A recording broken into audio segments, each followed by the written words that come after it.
Hər kəsə salam. Ümid edirəm yaxşısınız və işləriniz qaydasındadır. Bu gün sizinlə İtaliyada təhsil haqqında danışacağam. Hansı ki, mənə ən çox gələn suallardan biri İtaliyada təhsil haqqındadır və eyni zamanda video çəkməyimi istədiyiniz mövzulardan biridir. Ona görə istəyirəm ki, sizə detallı məlumat verim. Niyə çox insan İtaliyada təhsil almaq istəyir? Ümumiyyətlə, nə kimi üstünlükləri var? Təqaüd necə qazanmaq olar? Və ümumiyyətlə 100%lik təqaüd qazanmaq mümkün deyil desək də, necə İtaliyada 99%, 95%-ə zəmanət verə bilirik? Bunlar haqqında məlumat verəcəm. Elə ilk olaraq başlamaq istəyirəm magistr təhsilindən. Qeyd edim ki, İtaliyada təhsil almaq üçün hansı sənədlər lazımdır və yaxud da Polşada təhsil almaq üçün hansı sənədlər lazımdır, İngiltərədə təhsil almaq üçün hansı sənədlər lazımdır kimi suallar ağlınıza yarana bilər. Amma xarici təhsil üçün müraciət edirsinizsə, əsas tələb olunan sənədlər bütün ölkələr üçün eynidir. Fərqli olaraq universitetlərin özlərinin müəyyən bir tələbi ola bilər. Yəni məsələn, bəzi universitetlər sizdən sağlamlıq haqqında arayış istəyə bilər, bəziləri istəməyə bilər. Amma indi təməl hansı sənədlər lazımdır, onları qeyd edəcəm. İtaliyada bir fərqli olan şey odur ki, siz qəbul aldıqdan sonra universitetə, ora declaration sənədi aparmalısınız. Onu da artıq qəbul olduqdan sonra universitet sizə məlumat verir. Və yaxud da özünüz yazıb soruşa bilərsiniz ki, bu sənəd sizə lazımdır ya deyil. Eyni zamanda burada fərqli sənədlər sadəcə İtaliyanın regional təqaüdlərində tələb olunur. O da need-based, yəni maliyyə vəziyyətinə görə verilən təqaüd olduğu üçün. Bunun izahını indi növbəti dəqiqələrdə verəcəm. İlk olaraq başlayaq. Ümumi yenə qeyd edim ki, hansı sənədlər lazımdır. Magistr üçün müraciət edirsinizsə, sizə lazım olan sənədlər diplom, diplom əlavəsi, tərcümə təsdiq apostili mütləq öncədən elətdirməyinizi tövsiyə edirəm. Universitetlərin çoxusu artıq birbaşa apostili versiyanı istəyirlər. Ondan əlavə təbii ki, bunları əgər İngilis dilində müraciət edirsinizsə, ingilis dilində tərcümə təsdiq etdirirsiniz. İtalyan dilində edirsinizsə, İtalyan dilində tərcümə təsdiq elətdirirsiniz. Əgər universiteti bitirməmisinizsə, bu zaman universitetdən sonuncu kursda olduğunuza dair və yaxud da 4-cü kursda, 5-ci kursda olduğunuza dair bir arayış alırsınız. Eyni zamanda transkript alırsınız. Orada sizin qiymət cədvəlinizdir, yəni bunu da universitetinizə müəyyən şöbələrə yaxınlaşaraq əldə edə bilərsiniz. Ondan sonra isə onları tərcümə təsdiq elətdirirsiniz. Əgər diplom və diplom əlavəsi yoxdursa, yəni universiteti hələ bitirməmisinizsə, ondan əlavə isə lazım olan sənədlər CV, universitetlərin %99-unda tələb olunur. Motivasiya məktubu, eyni zamanda intent letter olaraq qeyd oluna bilər, statement of purpose olaraq qeyd oluna bilər, personal of statement olaraq qeyd oluna bilər və yaxud da academic of statement olaraq qəbul oluna bilər, yazıla bilər. Burada müəyyən bir dəyişikliklər var, amma demək olar ki, əksəriyyəti forma baxımından eynidir.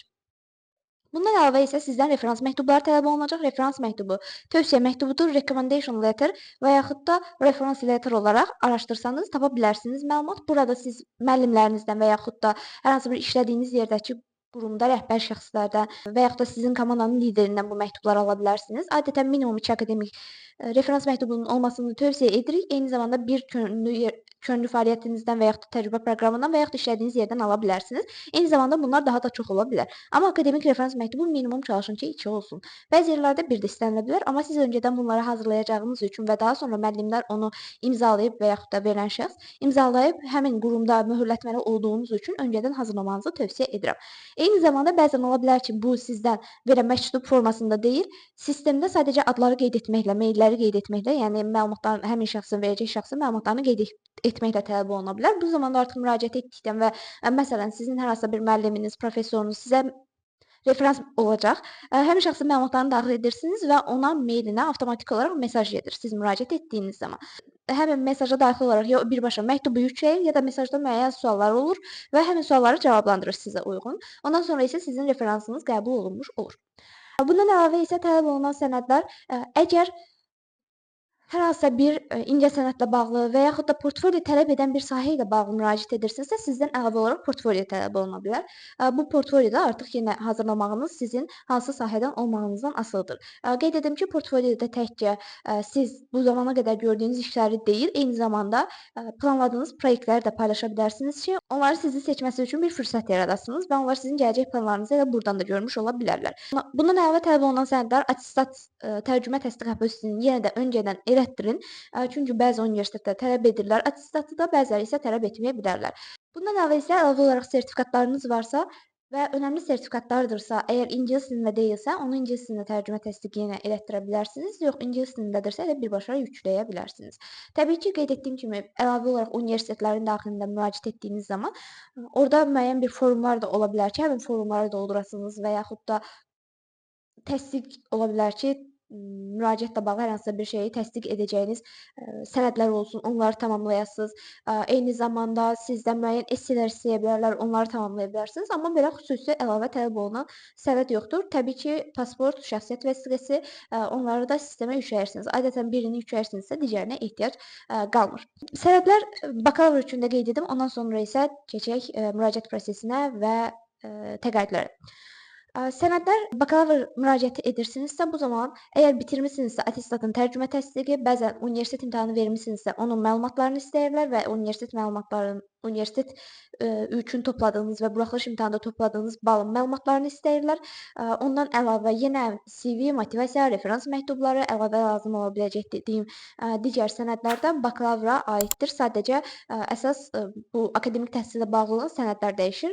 Məktəbi bitirməmisinizsə əgər, bu zaman isə transkript, yəni qiymət cədvəli, 9, 10, 11-ci sinifin qiymət cədvəli və məktəbdən bir arayış alırsınız. Həmin arayışı qeyd etdiyim kimi tərcümə təsdiq apostil elətdirirsiniz. Bakalavra müraciət edən zaman diqqət etməli olduğunuz əsas məsələlərdən biri İtaliya universitetlərinin əksəriyyətində 12 illik təhsil tələb olunur və Azərbaycanda təhsil 11 illik olduğu üçün və onların tələblərini qarşılamadığı üçün biz müxtəlif yollarla bunu qarşılaya bilərik. Ya bunu öncəki videolarımda da qeyd etmişdim. Ya bir il Azərbaycanda təhsil almalıyıq, bunu sübut olaraq göstərməliyik 12 ilimizi, ya IB level təhsillərini almalıyıq və yaxud da ki, orada foundation oxuya bilərik. Bundan əlavə isə hər iki təhsil dərəcəsində də əsas önəmli məsələlərdən biri düzgün universitet seçiminin edilməsidir. Burada artıq siz baxmalısınız ki, sizin öncədən əgər sertifikatlarınız hazırdırsa, yəni bakalavr üçün tələb olunan IELTS, SAT və yaxud da siz əgər tibb təhsili üçün müraciət edirsinizsə, sizdən IMEC deyə bir sertifikat tələb olunur və bu sertifikat isə hər hansı bir tibb sahəsində təhsil almaq istəyirsinizsə, fizika, kimya, riyaziyyat, məntiqi təfəkkür, eyni zamanda ingilis dili üzrə imtahan verə biləcəyiniz bir imtahandır. Əgər bu sahə üzrə müraciət edəcəksinizsə, o sertifikat sizdən tələb olunur və bu zaman isə təbii ki, siz onların tələblərini qarşılayırsınızsa, öncədən bunları əldə etmisinizsə, ona uyğun universitet seçimi etməlisiniz ya da hələ edəcəksinizsə, ən azından baxmalısınız ki, təqribən siz hansı göstəriciləri qarşılaya bilərsiniz və ona uyğun universitet seçimini artıq müəyyənləşdirməlisiniz. Buna görə də qeyd edim ki, həqiqətən də ən önəmli məsələlərdən biridir. Gələk universitetlərə müraciət sistemi isə hər birində fərqlidir. Yəni bakalavr üçün də, magistr üçün də siz müraciət edən zaman son müraciət tarixlərini öncədən universitetlərin yoxlayın. Məsələn, adətən İtaliya universitetləri noyabr-dekabr aylarından açılır və fevral, mart, aprel, may aylarına qədər davam edir və bəzən iyun ayına qədər davam edən universitetlər də var. Onların müəyyən raundları olur ki, birinci raund məsələn yanvara qədər davam edir, ikinci raund aprelə qədər davam edir və bu universitetdən universitetə dəyişir. Hər təhsil dərəcəsində bu formadadır. Yəni müəyyən bir portal yoxdur ki, hamısına onun üzərindən eyni vaxtda müraciət edək. Hər birinə ayrı-ayrı müraciət etmək lazımdır. Əslində Dream Apply deyə bir portal var və bu portala daxil olaraq siz müəyyən universitetlər üzrə ümumi məlumatları əldə edə bilərsiniz. Hər universiteti ayrıca araşdırmaqdansa, oradan universiteti tapmaq və öz proqramınızı daxil olduğunuz zaman application feeləri, tuition feeləri, ümumi kurikulumunu, ümumi məlumat həmin sizin sahəniz üzrə bu sistem üzərindən görə bilərsiniz. Eyni zamanda application fee demişkən bunu qeyd edim ki, universitetlərin üzərindən application feeləri olur. Application fee nədir? Siz müraciət edən zaman ödəniş edirsiniz ki, sizin sənədlərinizə baxsınlar və bu hər universitetdə fərqlidir. 20 avro da ola bilər, 30 avro da, 50 avro da, 70 avro da, 100-200 avro da. Buna görə də öncədən bunları da özünüz üçün müəyyənləşdirməlisiniz ki, nə qədər ödəniş edəcəksiniz universitetlərə. Yəni onsuz o universitetin müəyyən bir tələbi var, həmin ödəniş etməlisiniz. Sadəcə özünüz üçün öncədən bunları da təyin edin. Son müraciət tarixlərindən əlavə. Bunları da təyin etdikdən sonra artıq universitetin qeydiyyatını açmalısınız. Ondan sonra məlumatları doldurmalısınız. Onların tələb etdiyi esseləri yazmalısınız, məlumatları yazmalısınız, şəxsi məlumatları, əlaqə məlumatlarını yazmalısınız. Ondan sonra isə müraciəti tamamlamalısınız. Gələk əsas məsələyə, təqaüdlərə. İtaliyada təqaüdlər ümumiyyətlə iki formadadır. Bir merit-based, bir də need-based təqaüdlər. Merit-based təqaüdlər akademik fəaliyyətə görə verilən təqaüdlərdir. Bunu öncəki videolarda da sizə danışmışdım. Need-based təqaüdlər isə maliyyə vəziyyətinə görə verilən təqaüdlərdir. Məsələn, bakalavr üçün adətən regional təqaüdlərə müraciət edə bilərsiniz və universitetlərin daxili təqaüdləri var. İtaliyada ən çox müraciət edilmə səbəblərindən də biri yüksək təhsil keyfiyyətindən əlavə təqaüdlərin çox olmasıdır və o %95 necə olur insanlar qazanır və yaxud da %100 necə olur insanlar qazanır deməyim bu regional təqaüdlərə aiddir. Çünki bu bakalavr həm magistr üçün qeyd etdiyim kimi regional təqaüdlərə müraciət edə bilərsiniz. Regional təqaüdlər sizin maliyyə vəziyyətinizə əsasən verilir və burada sənədlər əslində nisbətən fərqlidir digər təqaüdlər. Burada sizdə ailənizin vəziyyəti ilə bağlı, ailə tərkibinizlə bağlı, evin sahəsi ilə bağlı, üzərinizə və ya da valideynlərinizin üzərinə hər hansısa bir əmlak varsa, daşınmaz əmlak varsa, onlarla bağlı sənədlər tələb olunur. Bu kimi müxtəlif sənədlər var. Burada yerləşdirəcəm sənədləri. Həmin sənədlərdə almalı və tərcümə təsdiq etdirməlisiniz. Sənədlər çox olduğu üçün bu sizi biraz yora bilər, sənədlərin yığılma prosesi və eyni zamanda onların tərcümə təsdiq prosesinə müəyyən xərcləriniz çıxa bilər. Bunu öncədən nəzərə almağınızı tövsiyə edirəm. Amma regional təqaüdlərdə əksərən tələbələrin məsələn, bu vaxta qədər bizdən regional təqaüddən kəsilən olmayıb. Bunun səbəbi regional təqaüdə müraciət edənlərin demək olar ki, hamısının qəbul almasında əsas səbəb İtaliyanın qoyduğu tələbləri Azərbaycandakı əksər ailənin qarşılamamasıdır. Və qarşılayanların da olsa təqaüdə ehtiyacı yoxdur. İstədikləri ölçüdə gedib özləri təhsil ala bilərlər. Ona görə də əksəriyyət bu təqaüdə müraciət edir. Burada mənfi tərəflərindən biri nədir? Regional təqaüdün cavabları adətən oktyabr-noyabr aylarında çıxır, bəzən sentyabr ayında çıxır və bu zaman siz artıq qərar verməlisiniz ki, yəni burada bir növ risk almalısınız. Ya ilk olaraq xərcləri özünüz qarşılamalısınız və təqaüdün cavabını gözləməlisiniz. Orada təqaüd qəbul gəlsə sizin ödənişinizi verəcək. Təqaüdün məbləği nə qədərdirsə ya da ümumiyyətlə bu təqaüdə müraciət etməməlisiniz. Bunu öncədən düşünməyi tövsiyə edirəm ya da ki, necəsə təqaüdün cavabı çıxdıqdan sonra universitetə getməyi sınamalısınız. Bundan əvvəl isə bir digər təqaüd Invest Your Talent təqaüdüdür, hansı ki bu dövlətin ayırdığı təqaüdlərdən biridir və burada aylıq 900 avro təqaüd verilir, eyni zamanda illik təhsil haqqı qarşılanır. Demək olar ki, bütün xərclərin qarşılandığı və yaxşı təqaüdlərdən biri sayıla bilər Invest Your Talent. Burada əsas müsbət cəhətlərindən biri odur ki, həm Invest Your Talent, həm də MyG təqaüdündə siz artıq qəbul aldıqdan sonra vizadan demək olar ki, kəsilmə ehtimalınızı sıfıra endirmiş olursunuz. Çünki onlar birbaşa səfirliyə bununla bağlı məlumat göndərirlər, sənəd göndərirlər ki, sizin qəbulunuzla bağlı və səfirlik çox rahat şəkildə sizə qəbul verir viza üçün. Bəzən hətta müsahibəsiz də qəbul verə bilirlər. Ona görə də Invest Your Talent təqaüdü adətən yanvar ayından fevral ayına qədər davam edir və yaxud da martın əvvəlinə qədər davam edir. Bunu da yenə hər müraciət edəcəyiniz saytından yoxlaya bilərsiniz. Burada isə xüsusi bir tələb yoxdur sənədlərlə bağlı. Qeyd etdiyim universitet müraciət sənədləri ilə demək olar ki, eynidir. Sadəcə əlavə olaraq burada sizdən bir dəqiqəlik motivasiya videosu tələb olunur. Ondan əlavə isə Invest Your Talent təqaüdündə belə bir şey var ki, siz 2 illik təhsil almağa gedirsinizsə magistr təhsilinə, birinci il qarşılanır, yəni əgər qəbul almısınızsa birinci il qarşılanır, ikinci ildə isə qarşılanması üçün müəyyən tələblər qoyulur. Siz ilk olaraq kəsrsiz bitirməlisiniz həmin ili və bunu onlara göstərməlisiniz.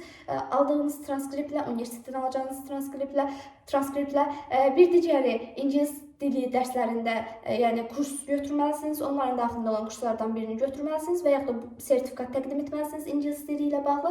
Bir digər tələb isə hər hansı bir təcrübə proqramından qəbul almalısınız. Bu Invest Your Talent'ın özünün daxilində olan təcrübə proqramı da ola bilər. Bəzən onlar özləri də təklif edə bilərlər və yaxud da hər hansı bir İtaliyada olan bir yerdən təcrübə proqramından qəbul almalısınız. Bunun üçün də öncədən yenə artıq təhsil aldığınız müddətdə bunu araşdırmalısınız.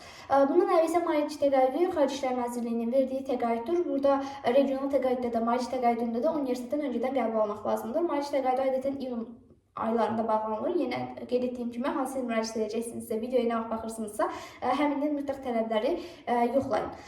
Təqaüdlərdən düşünürəm ki, bu qədər. Xüsusi bir qeyd edəcəyim bir şey yoxdur. Yenə öz saytlarına daxil olmalısınız, oradan register etməlisiniz, ilk olaraq yəni qeydiyyatdan keçməlisiniz, daha sonra isə lazım olan məlumatları, sənədləri yerləşdirməlisiniz. Ondan sonra isə müraciətinizi tamamlayıb cavab gözləməlisiniz.